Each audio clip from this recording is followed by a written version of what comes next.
Thank you everybody for joining us this evening for this presentation of the history of Juneteenth with Dr. Kellie Carter Jackson. Dr. Carter Jackson is an associate professor in the Department of Africana Studies at Wellesley College. Her research focuses on slavery and the abolitionists, violence as a political discourse, historical film, and Black women's history.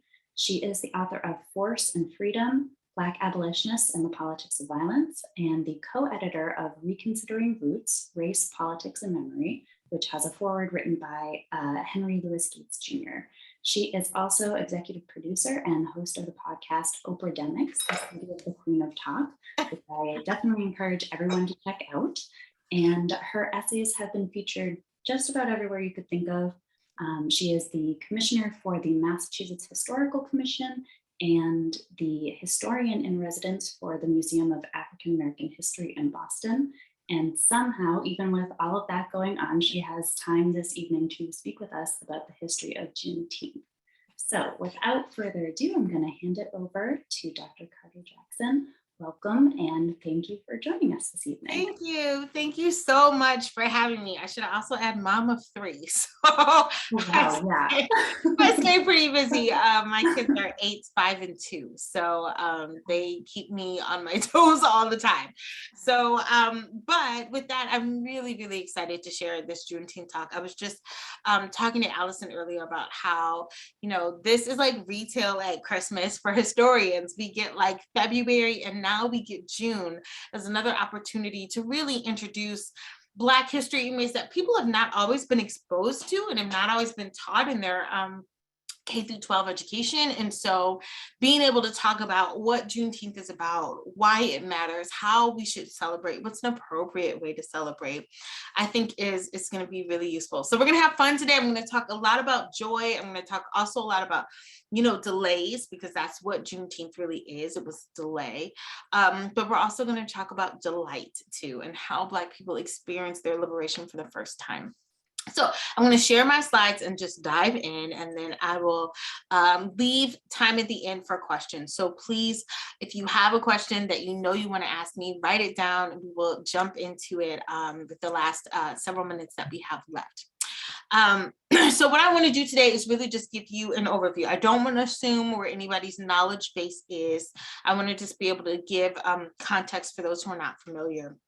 So when I start talking about the history of Juneteenth, I actually start with the Emancipation Proclamation. And I start with the Emancipation Proclamation. Hold on 1 second. Nope, that's there we go. I start with the Emancipation Proclamation because I see it as such an important precursor. The Emancipation Proclamation freed 3 million of the 4 million people enslaved. All of the enslaved people that were in the rebellion states. Later, the states that are the border states like Maryland or Missouri or Kentucky, they eventually wind up freeing their slaves as well. But 3 million, you're talking about the greatest emancipation in the history of the Atlantic world. So when that comes in 1863, people are jubilant. They are explosive in their joy. They're looking for their family members, their mothers, their fathers, their brothers. They're trying to find ways to celebrate, trying to find places where they can relocate to get away from the plantation. It is such a special moment, but a lot is happening. There's a lot of movement that's taking place during the Civil War and at the end of the Civil War as well. And what happens at the end of the Civil War, which ends in April of 1865, the war is completely over. And it is not until about 2-3 months later where Union troops make their way to Texas and basically proclaim freedom for those who were still enslaved. Now, a lot of people have argued that Texas slaveholders knew that slavery had been abolished, but they wanted to get 1 or 2 more harvest seasons out of their human property before the Union troops arrived. And also a lot of enslaved people, it's been argued that they knew that they were free as well, but they were basically being held hostage until Union troops arrived. So when that happens, when General Gordon Granger arrives in Galveston, Texas, to proclaim that the war is over and all enslaved people are free, henceforth and forever free. It is joy and jubilance like you have never, ever seen. And people celebrated on that day. They celebrated in 1866, and they continued to celebrate every single year, primarily in Texas, but all throughout the country, people were having Juneteenth celebrations. It's in Texas where Juneteenth becomes an official holiday in 1980, and then, of course, an official federal holiday just last year. But the fact that people were celebrating and have been celebrating for over 150 years is quite remarkable. So I want to give you this quote. This is by a formerly enslaved person, Felix Hayward, who talks about what it means to experience Juneteenth. So this is part of the New Deal project in the 1930s, when a lot of enslaved people were quite elderly. Part of the New Deal administration, Roosevelt said, let's go out and let's interview all of these people. Let's get their oral histories. And a lot of these people were still well in their right mind, even in their 80s and their 90s, and they talked about the experience of what freedom meant to them. And this is one person, Hayward, who says, the end of the war, it come just like that, like you snap your fingers. Hallelujah broke out. Soldiers all of a sudden was everywhere, coming in bunches, crossing, walking, and riding. Everyone was a singing. We was all walking on golden clouds. Everyone went wild. We was free. Just like that, we was free.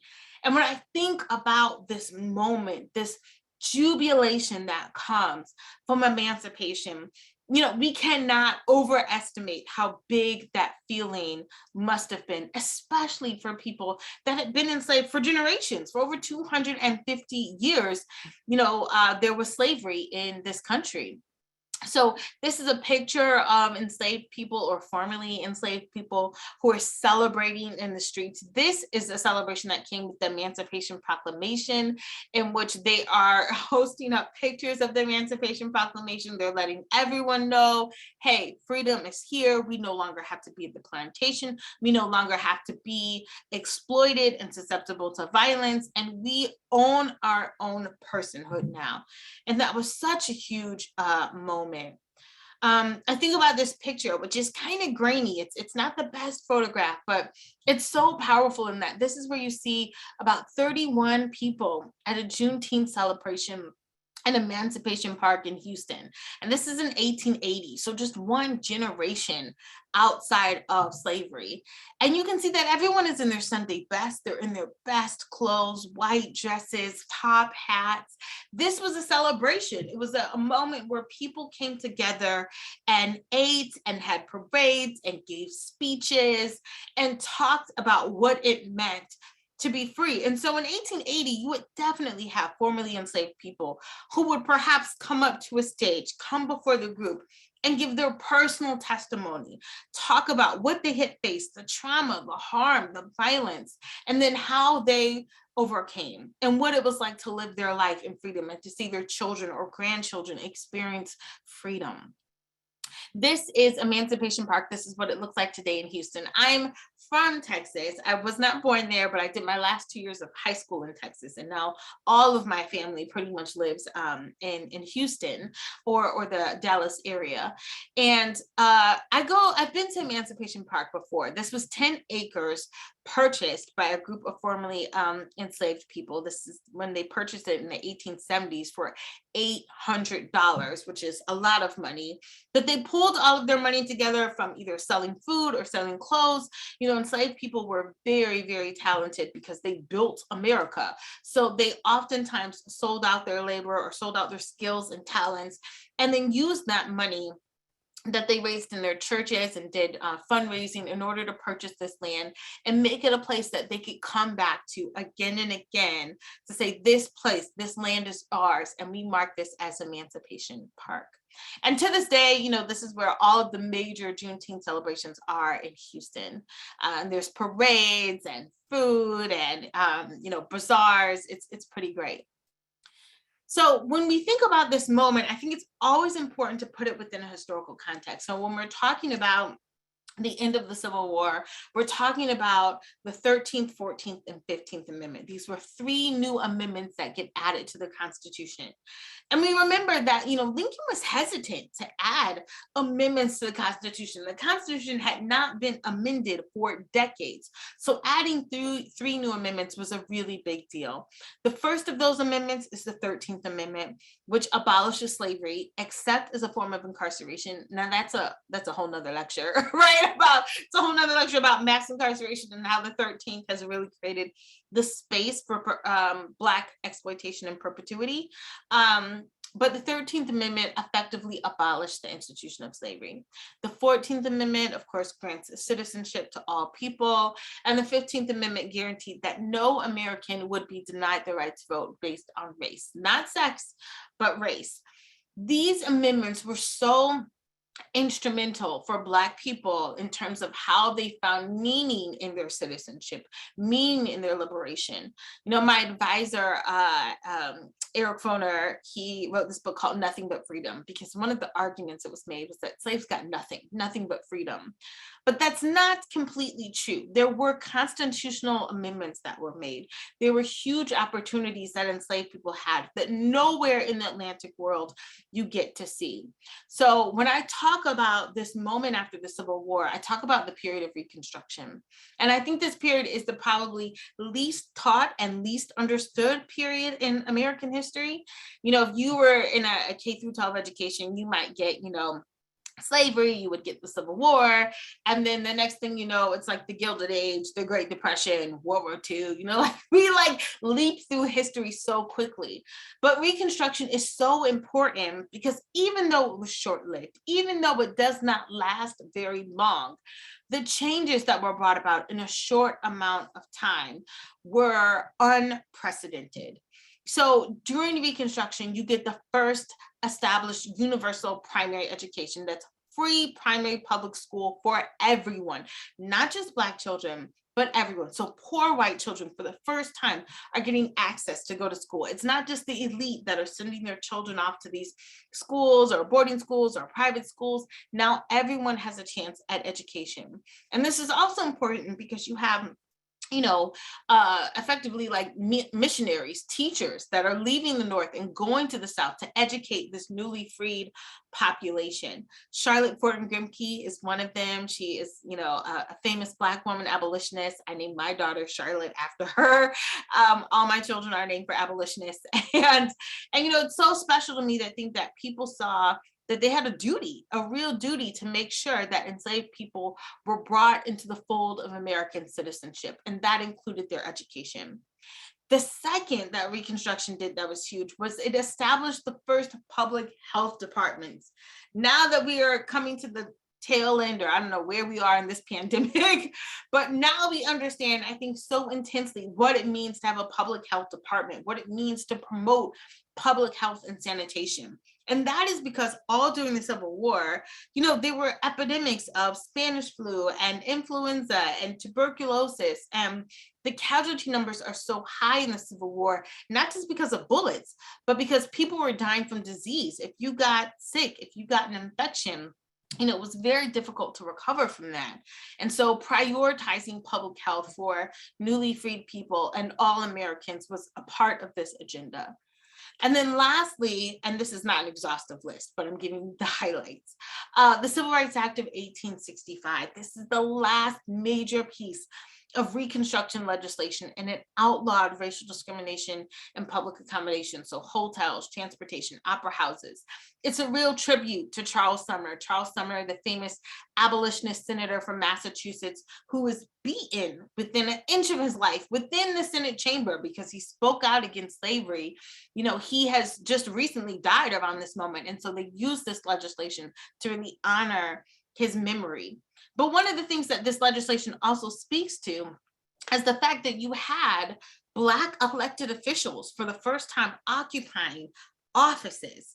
So nowhere in the Atlantic world, not in Brazil, not in Jamaica, not in, Barbados or Cuba, do you have enslaved people who within one generation or that same generation are now elected officials. went from slavery to the senatorship. like how we don't see that anywhere. That's how incredible Reconstruction was. So I'm going to show you some pictures. This is of a schoolhouse in the South in which Black people were getting educated in such large numbers. It wasn't just a K through 12, literally infants all the way up to the elderly were being educated and taught literacy for the first time.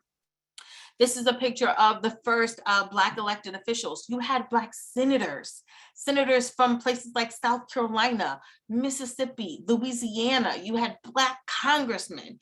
You know, Robert Smalls is probably one of my favorites. He's an enslaved man in South Carolina. He steals a ship, a Confederate ship, sails it to Union territory, which is a feat in and of itself, then comes back to South Carolina and says, hey, I'm going to vote for the first time. And after he votes, he's like, I'm going to do more than vote. I'm going to run for office. And he becomes an elected official in South Carolina. And so part of the reason you have the Civil Rights Act of 1875 is so that when these Black elected officials came to Washington, D.C., they had a place to sleep. They had a place to stay. They could ride the train and not be segregated. This is another picture of some of the first Black banks. And what I love about this powerful picture is that there are women here featured prominently in this picture. They make up almost half, if not more, of the people in this picture. My friend, Shanette Garrett, wrote this wonderful book about Black women in banking. And one of the first things Black people did in a post-slavery world was to create wealth for themselves, or an attempt to create wealth for themselves, to save their money as much as they could, and to invest in their communities. So churches and businesses and small organizations were all putting their money in banks and investing in themselves and investing in their communities, and showing how important it was to have a savings account, to have something that they could save and give to their children, wealth that they could build for their community. But none of this lasts long. None of this has the longevity that it needed to really repair the harm that was caused by chattel slavery. And this is a great quote by Thomas E. Miller of South Carolina. He says, "We were 8 years in power. We built schoolhouses, established charitable institutions, built and maintained the penitentiary systems, provided for the education of the deaf and dumb, rebuilt ferries. In short, we had reconstructed the states and placed it upon the road to prosperity." He's not wrong. He's not wrong. I mean, I did not give you an exhaustive list, but Black people not just built this country with their physical bodies, with their labor during slavery, but even in a post-slavery moment, they are pushing America to actually be the democracy that it claims itself to be.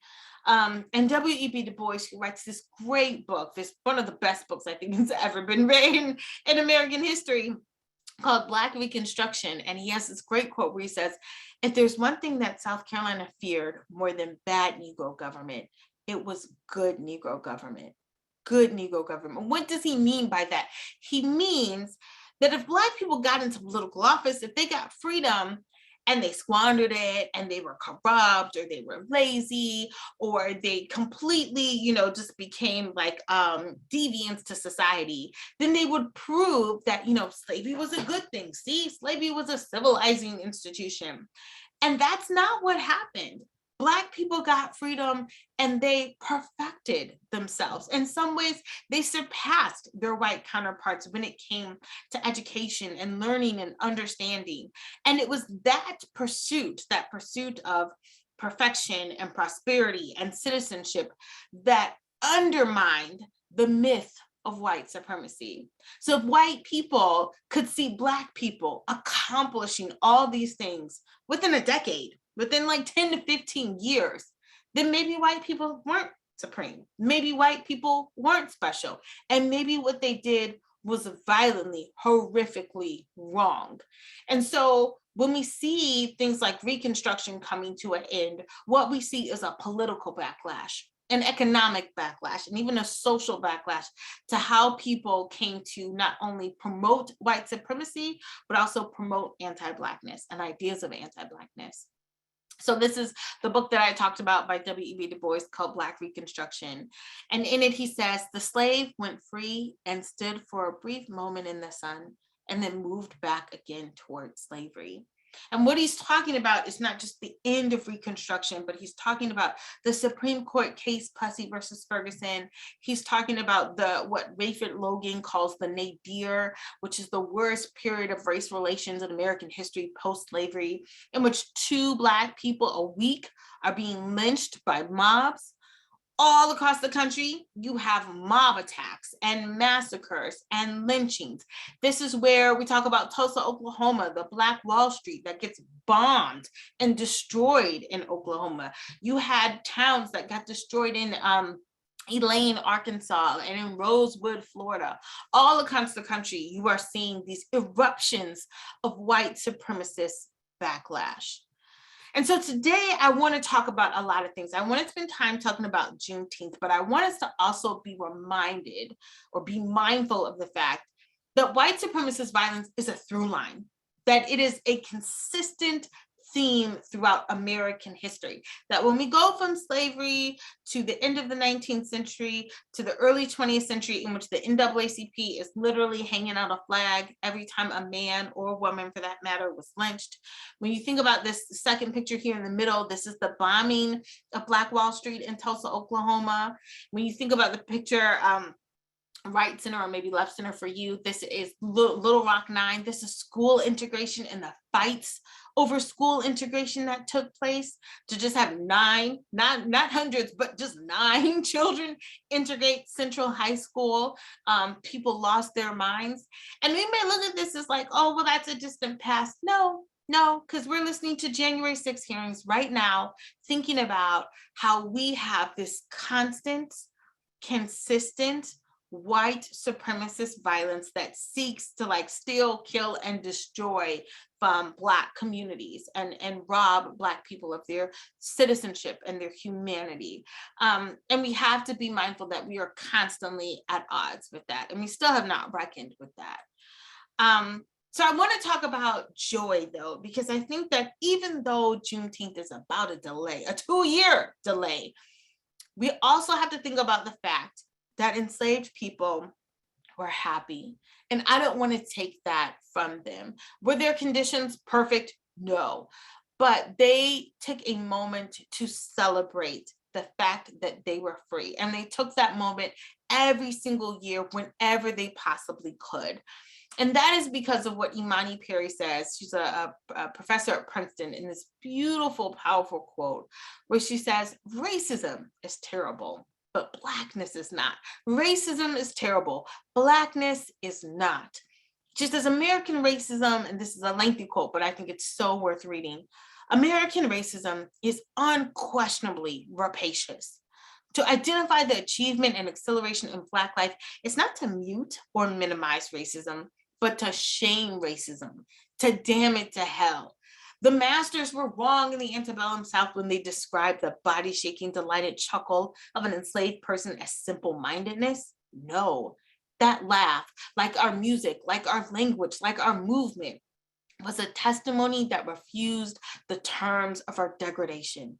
And then she's talking about the protests of 2020. She says, in the footage of the protests over the past several weeks, we've seen Black people dancing, chanting, singing. Do not misunderstand. This is not an absence of grief or rage or distraction. It is insistence. It is insistence. You know, and when I read this, it just struck me because I'm writing another book now about violence and different kinds of violence. But one of the aspects I talk about in the book is this idea of joyful violence. And my friend was like, joyful violence? What is joyful violence? And I said, it is when you use joy as a weapon. It is when you refuse the terms of your degradation. It is insistence. How can we use joy as a weapon to fight against white supremacy, to fight against anti-Blackness and racism? So I want to show you some really powerful images and ways in which I think Black people are using joy as a weapon. And so when I show you this picture right here, I cannot remember the date. I believe this is probably 1889, but certainly at the end of the 19th century, where once again, you see Black people coming together in their Sunday best, impeccably dressed, to celebrate Emancipation Day, to celebrate what it means to be free. And this picture right here, this is Richmond, Virginia. And I believe this picture, I can't see the date, but it's probably in the early 19 teens or 20s.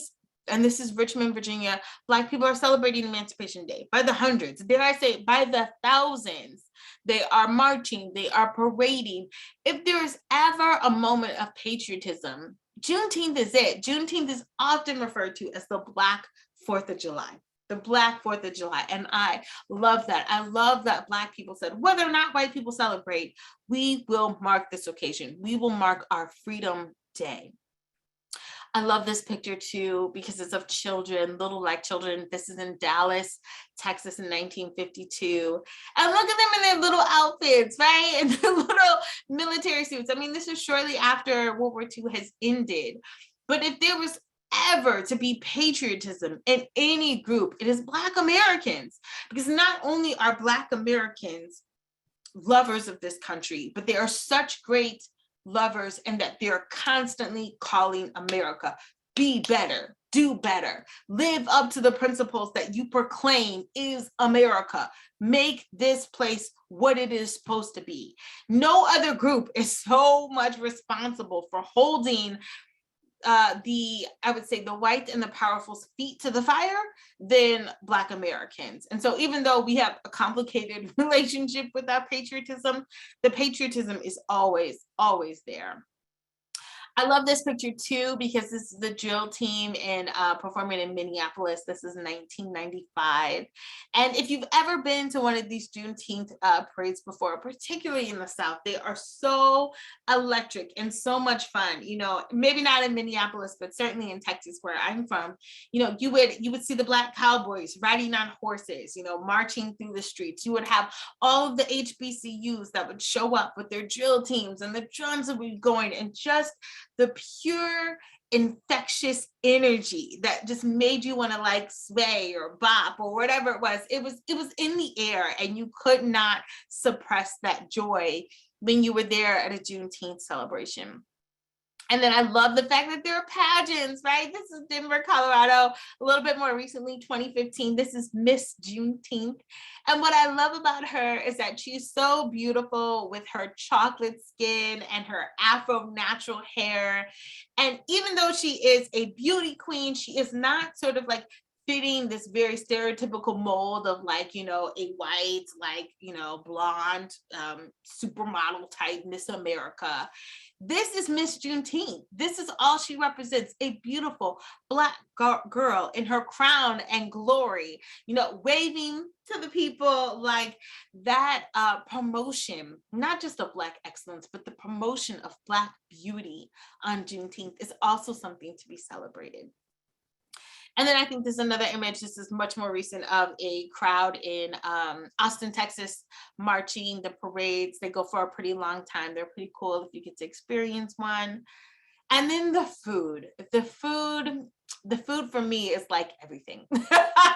So for me, you know, the color red, not just for me, but traditionally the color red has been something that has become a sacred color on Juneteenth. It is meant to symbolize the perseverance and the bloodshed. And so as much as you can, as possible, the idea is to cook red foods, to prepare red food. So there's red beans and rice, and there's red velvet cake and watermelon and red popsicles. And the recipe in the center looks like red cornbread. I made that last year. It was a hit. It includes bourbon. Who doesn't want bourbon in their cornbread?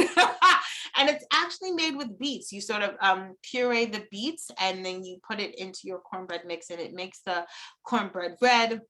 My kids love it because they're getting vegetables and they don't know it, but like it was delicious. And then you drizzle maple syrup on top and just a sprinkle of salt to have like sweet, salty taste. It was so good. But you know, even if you can just do red soda or strawberries or, you know, red hot links, but red food is always a staple and a centerpiece on Juneteenth. And then if you don't know much about Black culinary traditions, I highly recommend Netflix's High on the Hog. It is probably one of the best 4-part documentaries I have seen in a long time.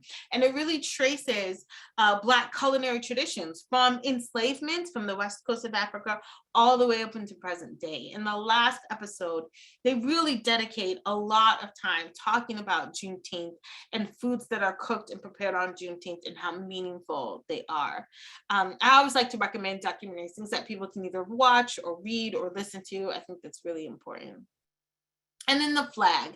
So a lot of people don't know that there's a Juneteenth flag. And I think this is interesting because, you know, oftentimes we see like, you know, yellow and red and green or different kinds of like motifs, but there is an official Juneteenth flag that was actually created by a Boston-based illustrator, and I think that's fantastic. In 1997 by Ben Haith and Lisa Janine Graff. And I want to sort of break down the star. There's something interesting that I found out that most people don't know, is that one of the flags that Texas used to have, which was their own sort of Confederate flag, which is a blue square, and in the center of the square was a white star, and it was called like the Bonnie Blue flag. And you know, it's since been banned, it's become so contested, it's right up there with the Confederate flag. But that blue flag was meant to represent the Confederacy within the state of Texas, and it was called the Bonnie Blue. And so the illustrators, aware of this, wanted to take the Bonnie Blue flag and add their own additions to it that would symbolize Juneteenth and Black freedom and the promise of a new beginning. And so what they did was they kept the star, the Texas Lone Star State, in the center, but then they put a bigger star outside of that, what's called a new star, a supernova. And that new star was meant to represent the beginning. It's also meant to represent like all 50 states, the collection of not just one, but all. And then you see the curve that extends across the width of the flag. That's meant to represent a new horizon. So if you were to look at this flag, it almost looks like a giant sun sort of rising.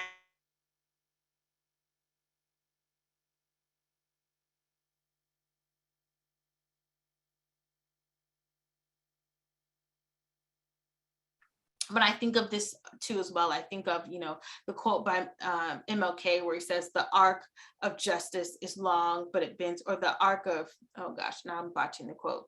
The arc of something is long, but it bends towards justice. I'll remember the quote in the Q&A, but it bends towards justice. That famous MLK quote is what I was thinking of when I see this flag. But I also think it's interesting is that, you know, the colors of the flag are red, white, and blue. And that is to remind people that, yes, Black people are Americans. They are Americans.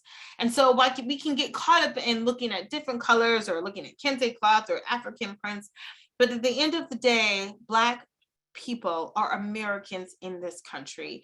And having the red, white, and blue was an important way of reminding people that.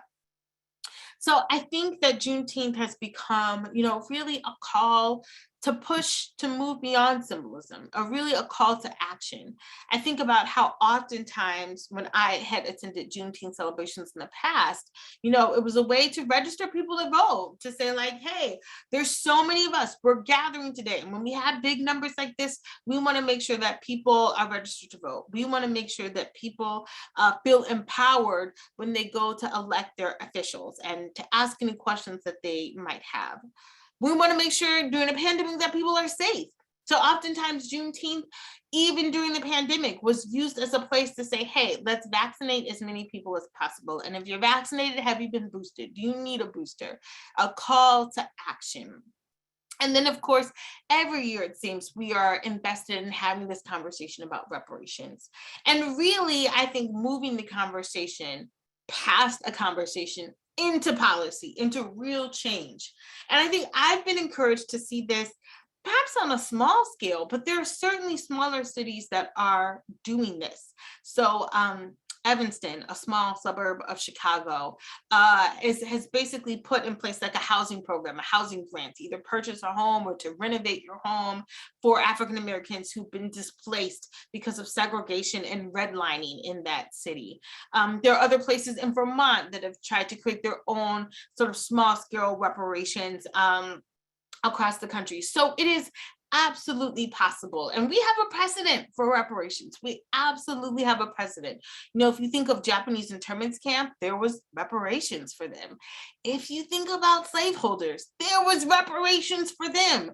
Slaveholders in Washington, D.C. were compensated for the loss of their property. And even in Great Britain, and especially in France, for those who read that scathing New York Times piece about Haiti, Black, or I should say white slaveholders in Europe were compensated for their property. So it's not as though we don't have a historical precedent for what reparations can do.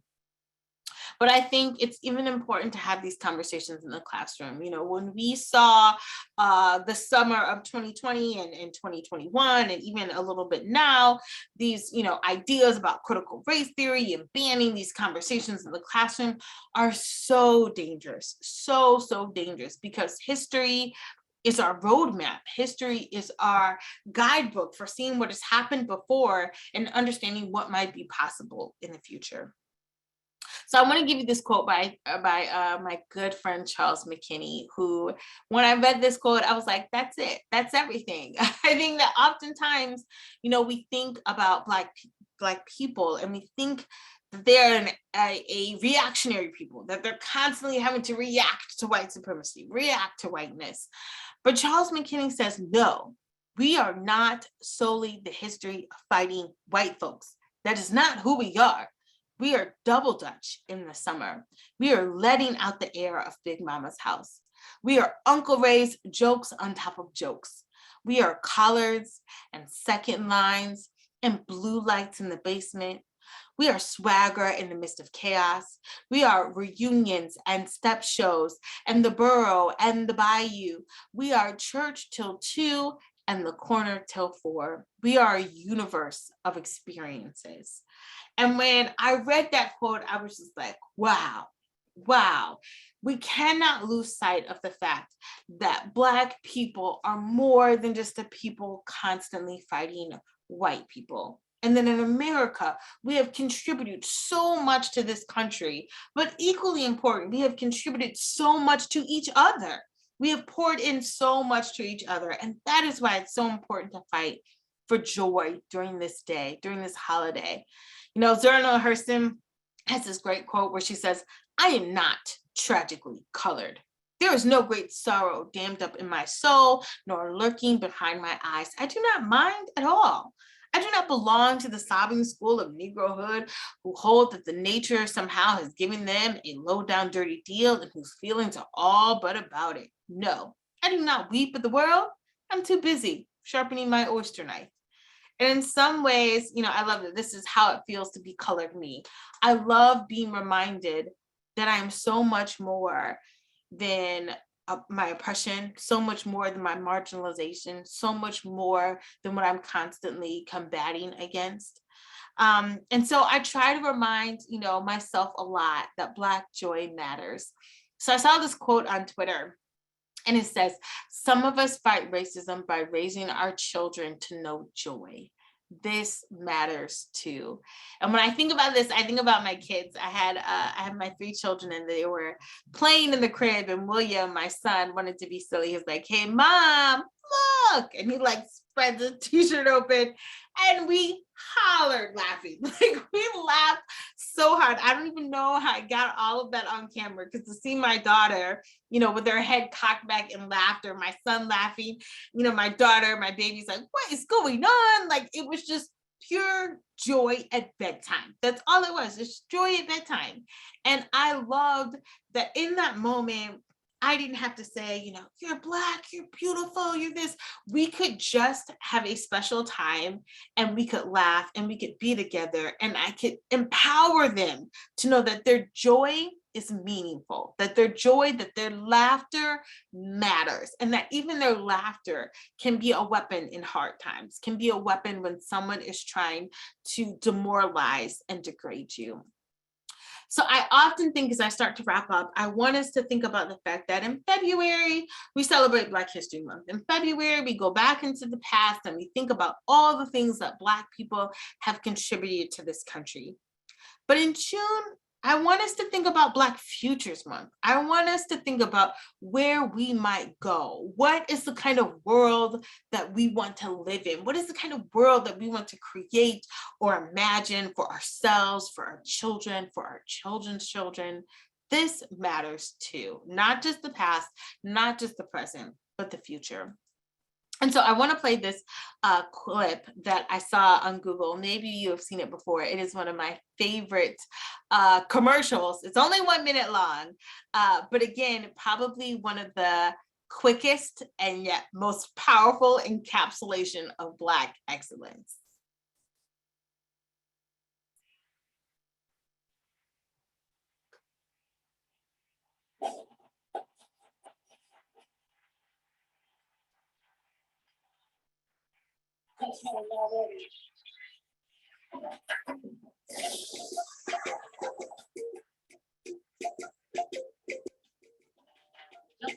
Right.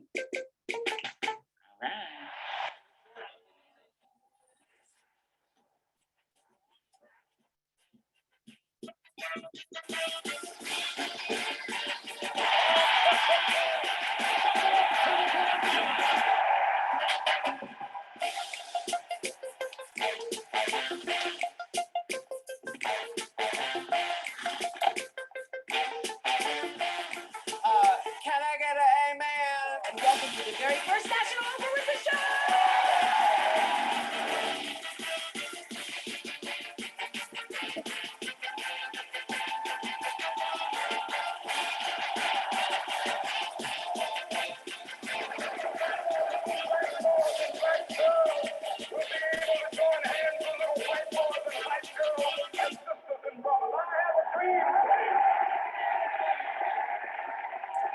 I love it. I love it. I get chills. I tell you, I've seen this 1,000 times and I get chills every time I watch this clip. It is so, so powerful. So powerful. Oh, wait, we're not going to watch it again. Hold on. Let me skip to the next slide. I want to end with just two quotes, and I will wrap up. The first is The Weathered Hands of Henry Brooke, who's a formerly enslaved man in Georgia, in Greene County, Georgia. This is him in 1941. And I look at these hands, and in his hands, I see the past, I see our present, and I also see our future. I see the great harm that's been caused, the delay that's been caused, but I also see the hope and the promise and the resilience and the delight that comes with freedom when all people are free, truly free. I think of this quote by W.E.B. Du Bois, who at the end of his life wrote this. He said, "For this is a beautiful world. This is a wonderful America, which the founding fathers dreamed until their sons drowned it in the blood of slavery and devoured it in greed." But Du Bois was hopeful. He then added, "Our children must rebuild it." He requested that the dead must rebuke the blind who think what is will be forever. He concluded, "Teach us forever dead. There is no dream but deed. There is no deed but memory." And what he is saying is that it's not about the dream. It's not about MLK. It's not about what we hope to be or think to be, but it is about what we do. It's about the deed. It's about what we do.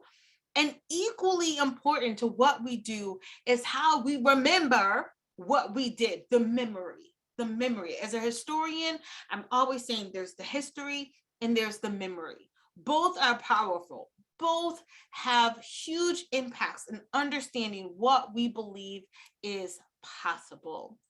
So this Juneteenth, I want us to think about a lot of things. I want us to think about dreams. I want us to think about deeds. I want us to think about delays. And I want us to think about delight.